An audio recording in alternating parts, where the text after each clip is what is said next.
Hi, I'm Ali Hill and welcome to the Rekindling of Standout Life, a podcast dedicated to exploring what does it take to live boldly amongst the uncertainty, mess and busyness of our world. Ultimately, to ask that question, what does it take to live a standout life?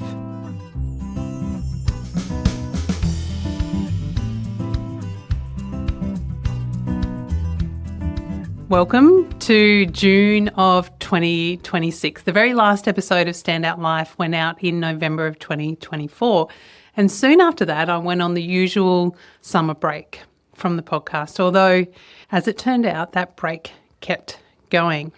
We're now back and I'm really excited to bring you more fascinating episodes with really, truly extraordinary people. People who will spark your thinking, reconnect you with what matters, and some of them might even bring you a laugh along the way. In thinking about bringing back episodes, I wanted to jump on this first episode of our next season and answer a few questions. The obvious questions like, Ali, why the break? And why are you coming back now?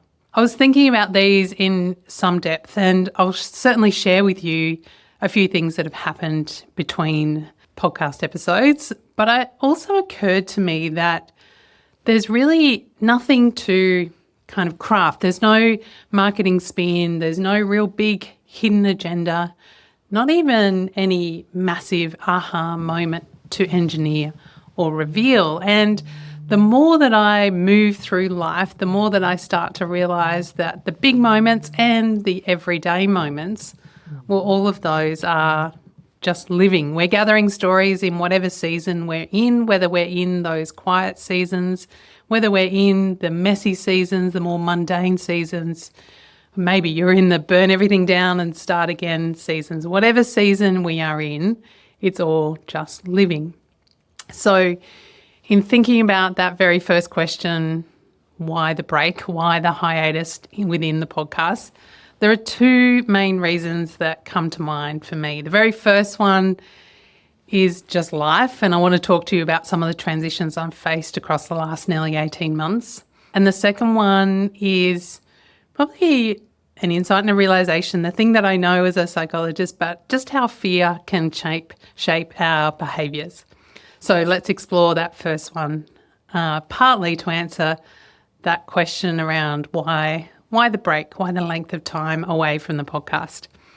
2025 came with a range of transitions for me, which I really allowed myself to just experience, to sit in and pause and wait. Some of these transitions were hard, some of them were sad, some were monotonous, and some were filled with that kind of pride that really bursts your heart. All of them were really normal life transitions. They're what happens when you get to being in your mid to late 40s. In January of 2025, my beautiful father-in-law moved into the final window of his life, into palliative care. And anyone who is listening who has supported either an in-law, a parent, someone that you love through this phase, you know how hard and important it is to be around. And the thing about these transitions, whilst it's so important to be around, no one tells you around timeframes. John, my father-in-law, continues to be one of the most resilient people that I've ever known. And it was incredibly hard to see him fade and fight right until the end. He passed away in late August of 2025. We still miss him greatly. And it was so valuable to be able to carve out pockets of time with him and the family, and we'll just treasure those moments. So I wanted to be really present and allow the space and time to go when we needed to go. 2025 was also the final year of schooling for our eldest, and now there's a transition that's filled with millions of small micro moments and transitions that we don't often recognise. We know the big one of like last year of schooling, but it's all the small little things across the year that feel so amplified. It certainly did for me and my husband. And for us as parents, it was that real shift away, and it continues to be that shift away from being the author of our kids' day-to-day life to being the cheerleader, to being the supporter, to really just being the person they bounce ideas off, but you let them out into the world. All of it beautiful and big and amazing and weird and hard, but certainly part of those transitions. So again, to be able to carve out time to be really present, to witness that was a gift across the last year and certainly into this year. Our youngest also got her L's, and I remember my best friend asking me if I was the most scared I've ever been in my life, and that question absolutely sums up how I felt, not because I didn't trust her or believed in her capability of skills, and as it turns out she is becoming a truly excellent driver, but because as a parent you have absolutely no control. And if I could take everyone else off the road, then it would be happy. But it's such a tricky, interesting thing to navigate. In addition to all of this, I also signed up for Sydney Marathon, which for anyone who's ever signed up for a marathon or run a marathon, you know how all-consuming a goal like that is. And for 6 months, I constantly felt one of three things. I was constantly tired, sore and hungry all the time. Those three things were always present. And some of those moments and times out on the road and running and getting up and repeating it just felt monotonous. And it was so incredible to get to the final day and run across that finish line in a beautiful Sydney spectacular August day. It was also a reminder for me just how powerful friendships are, and they can get you through hard things and get you to deal with your own mindset that can trip you up. Friendships are the thing that really sustain us in life, and certainly in that transition as well as the other transitions across my last 18 months, they have been the things that I truly treasure and truly come back to you to when change turns up. It's the friendships that buffer in our blundering. They're the safe space to swear, to cry, to vent and to celebrate. They're truly the balm to our soul. So for me, it was those times and moments to really connect to the people around us. So amongst these, plus a truckload of other experiences, the podcast took a back seat, but not the desire to have these conversations. That never went away. And in fact, space has a way of amplifying what's missing. And so for me, whenever I had moments of thinking, gosh, what do I want to be doing? This podcast always came front and centre. And when you think about it, where else in our life do we get the chance to sit down with someone for an hour or more, completely present and just in dialogue, curious about their life? No distractions, no phones, no other priorities in those moments, just connections. As a psychologist by training, that capacity to be able to sit in hard questions, to navigate tricky, hard emotions and experiences is a tool that I bring to those conversations. But for me, I think that's what makes it rich and learning. With this podcast and not only the experiences that are happening, I've also realised that there are fears that maybe I haven't given a voice to before. And across the course of this hiatus, I found myself journaling and acknowledging some of those fears. And so I want to share those with you now. I started the podcast in October of 2016 with the aim of simply doing 12 episodes to help launch and market my book. But when I started having these conversations, I discovered that I loved this platform. And I became a student in the art of questions, in the art of interviewing, of sitting with people and their stories. Whenever we dive into something that we love, it does mean that fear comes along for the ride. And so for me, these fears take two different narratives. One of those fears is that I don't deserve to invest the time that this podcast requires.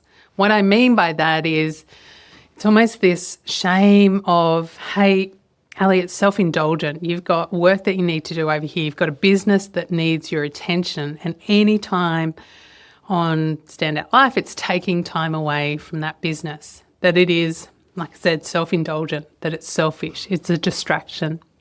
even a bit of a waste of time from what I should be doing. It's so interesting whenever that word should comes up. I hear it in other people, but for myself, that just feels so almost deeply true. And as a result, I could see in my actions I would play down the podcast or put it off until weeks and months disappear, try and fit it in around life or even sneak away to work on it where it wouldn't impact anyone.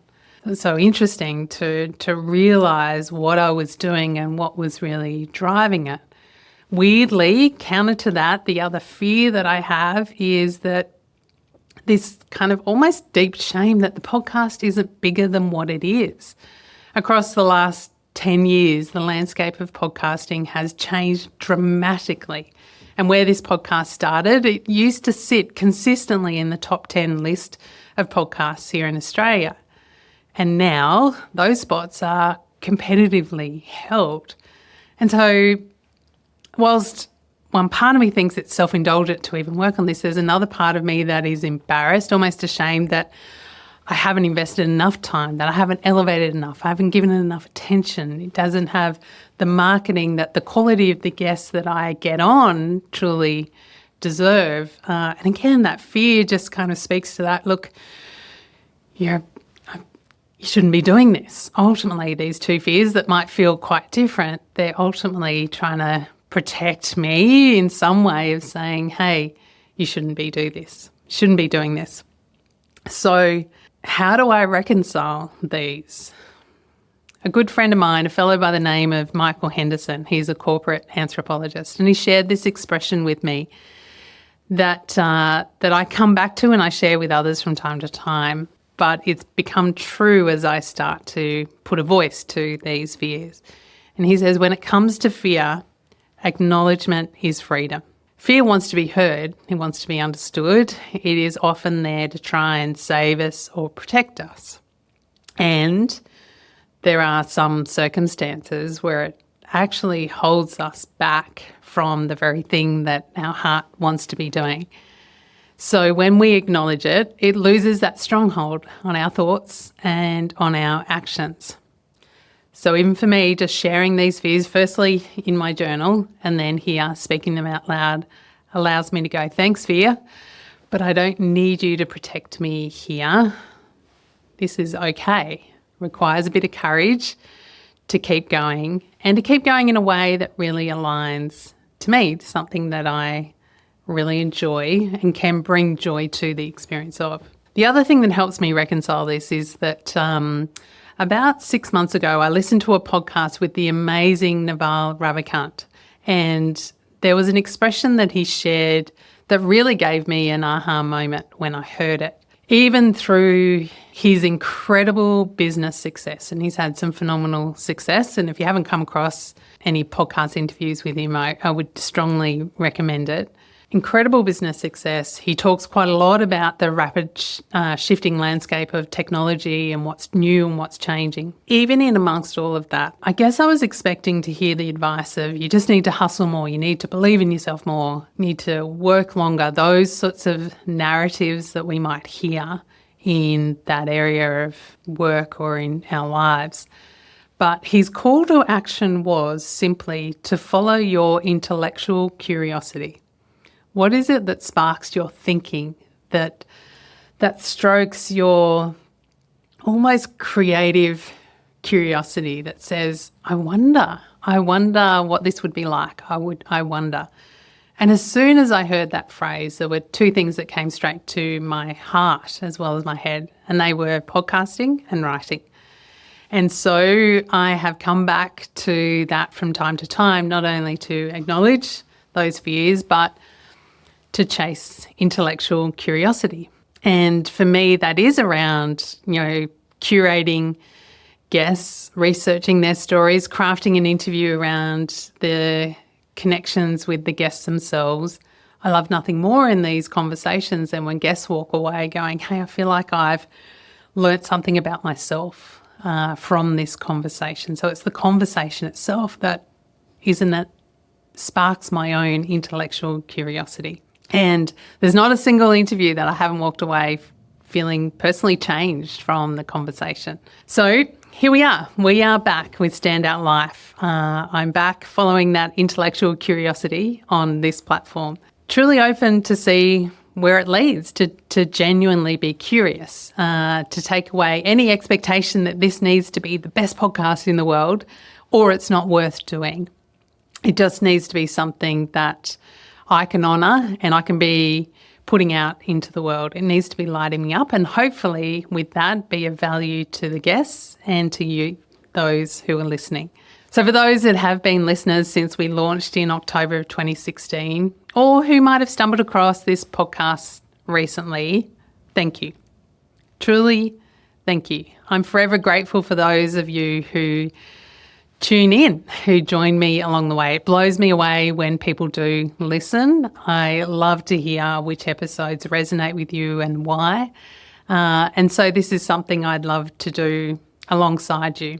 And with that in mind, I do have an ask for you. One of the things that I'll be doing a little bit more, only occasionally, there's not going to be a rhyme or a reason, but I am going to sprinkle a few of these solo episodes throughout the interviews. So here's my ask for you, my listeners. This is what would really help me. I'm curious, what would you love to hear more of? Within these solo episodes, what topics might be of interest to you? What questions do you have for me? Are you curious about how we deal with our kids? Are you curious about work? Are you curious about that sense of overwhelm and mindset? Are you curious around whatever it is? I'm interested to know. So what questions do you have to me? What topics would be of interest to you? And if you could shoot me a DM on Instagram over at Standout Life Podcast, which is on Instagram, that would be amazing, and I would love to hear from you. As always, we have incredible people coming up on future episodes, and we will continue to curate great guests, which I'm excited to share with you. Thank you for tuning in. Let's continue to bring our curiosity to sometimes the pure shit, the pure mess and the hard things that we have to face. And when curiosity might feel too hard in some of those moments, then come back to our friendships, the people that pull us through. Reach out, share that mess, celebrate with the people in your world. But from me to you, till our next episode, I'm Ali Hill, and thank you so much for joining us.